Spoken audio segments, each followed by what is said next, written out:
Imagine standing under a star-filled sky. Thousands of years ago, you hear thunder rolling in the distance, see lightning strike a nearby tree, and feel the raw power of nature pulsing through your bones. In that moment, you wonder, who controls this? Who is out there? From the dawn of humanity, we've looked up and asked, who is God? And where did this idea come from? Today, we embark on a journey, not to prove or disprove God's existence, but to uncover the true history of God. From ancient nature spirits to the monotheistic Almighty known today. Seedling Part 1. The Dawn of Gods, Animism and Nature Spirits. The earliest humans lived in a world of uncertainty. They depended on rain for crops, feared wild animals, and revered the sun for its warmth. To make sense of the chaos around them, they began to see spirits in everything, in rivers, mountains, trees, and animals. This worldview is called animism. In animistic beliefs, everything has a spirit, the river has a soul, the rock might be alive, and even the wind could carry messages from invisible beings. This wasn't about worshipping gods, as we think of them today. It was more about respecting and appeasing these spirits to ensure survival. Shamans or tribal elders acted as intermediaries between humans and these spirits, performing rituals to ask for good weather, successful hunts, or healing. Moai Part 2. Polytheism, the rise of many gods. As societies grew more complex, so did their spiritual systems. People began to organize spirits into more defined gods with distinct personalities, powers, and stories. This is the era of polytheism, the belief in many gods. Ancient Egypt, for example, had Ra, the sun god, Osiris, the god of the afterlife, and Isis, the goddess of magic and motherhood. In Mesopotamia, there was Anu, the sky god, Enlil, the god of air, and Inanna, goddess of love and war. The Greeks gave us Zeus, Poseidon, Athena, and so many more, each representing different aspects of life and nature. These gods often had human-like qualities. They loved, fought, got jealous, and even cheated each other. Polytheism allowed people to relate to their gods more personally. They saw the divine in human terms. Temples were built, elaborate myths were created, and rituals became central to community life. Bow and Arrow Part 3. Monolatry and henotheism, the transition period. While polytheism thrived, some cultures began focusing their worship on a single supreme deity, without denying the existence of others. This is known as monolatry, worshipping one god as supreme while acknowledging the others. In Egypt, Pharaoh Akhenaten attempted to replace the traditional gods with the worship of Aten, the sun disk, declaring Aten the only true god. This was revolutionary but short-lived. In Mesopotamia, certain city-states favored their patron gods above all, like Marduk in Babylon. In ancient Israel, early Hebrews worshipped Yahweh but recognized other gods existed for neighboring nations. The commandment, "You shall have no other gods before me," reflects this transitional phase. Gradually, however, Yahweh became not just the supreme God of Israel, but the only true God, a decisive move toward monotheism. Scroll Part 4. The philosophical shift, God beyond myth. As civilizations developed writing, philosophy emerged as a powerful force. People began to question the nature of existence itself.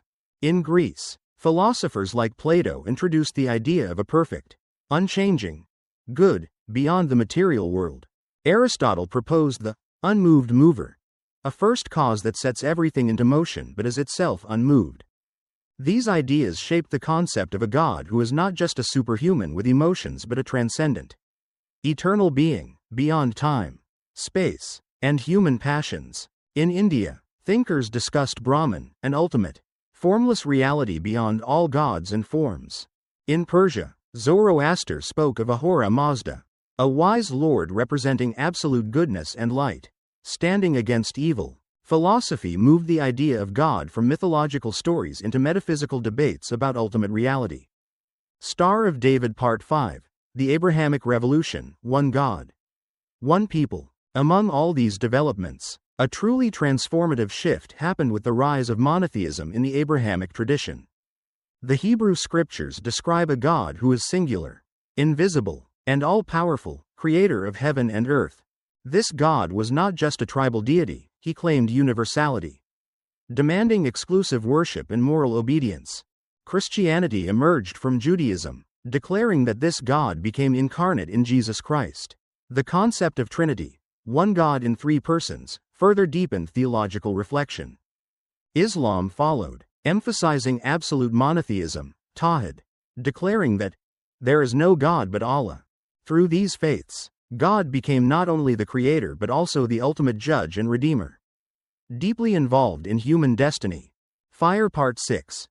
God and the Enlightenment, the Age of Reason. In the 17th and 18th centuries, Europe entered the Age of Enlightenment. Reason, science, and individual rights took center stage. Philosophers like Voltaire criticized the Church but often believed in a deistic God, a distant creator who set the universe in motion but does not intervene. Others moved toward atheism, claiming that God was an invention to explain what science had not yet understood. New ideas emerged.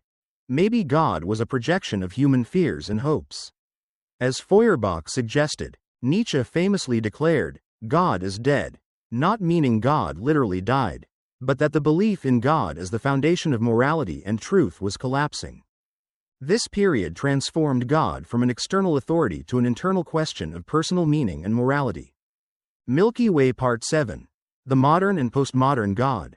In the 20th and 21st centuries, humanity faced world wars, existential crises, and rapid technological changes. For some, God became a deeply personal presence, more about relationship than doctrine. For others, God became irrelevant or was replaced by science, humanism, or pure materialism. New Age movements and spiritual but not religious, SBNR, identities rose, blending elements of Eastern mysticism, meditation, and cosmic energy. Meanwhile, millions worldwide continued to hold traditional views of God, finding comfort and identity in ancient faiths. The question, who is God, today is more diverse and fragmented than ever before. Thinking Face Part 8. Reflection. Is God an invention or revelation? Looking back, we see that the idea of God has evolved with humanity. From spirits in trees to a cosmic creator beyond time, each transformation reflected human hopes, fears, and understandings of the universe. Was God created by us to make sense of the unknown? Or did God gradually reveal himself as humanity grew ready to understand? Perhaps, in every age, God met us where we were, using symbols and stories we could comprehend. Or perhaps, as some argue, God was always an invention, a mirror reflecting our deepest longings. Either way, the history of God is not just a story about divinity. It is a story about us, our questions, our fears, our courage to search for meaning beyond ourselves. Glowing Star Conclusion. The Never-Ending Journey. Today, as we face climate crises, artificial intelligence, and the vastness of space, we still ask, is there someone out there? Does anyone hear us? The true history of God is a testament to our endless desire to connect, to find purpose, and to seek answers beyond what we see. So, who is God, really? The answer may lie not only above the stars but also deep within our hearts. Thank you for joining this journey. If you enjoyed it, don't forget to subscribe, like, and share this video, and tell us in the comments, what does God mean to you?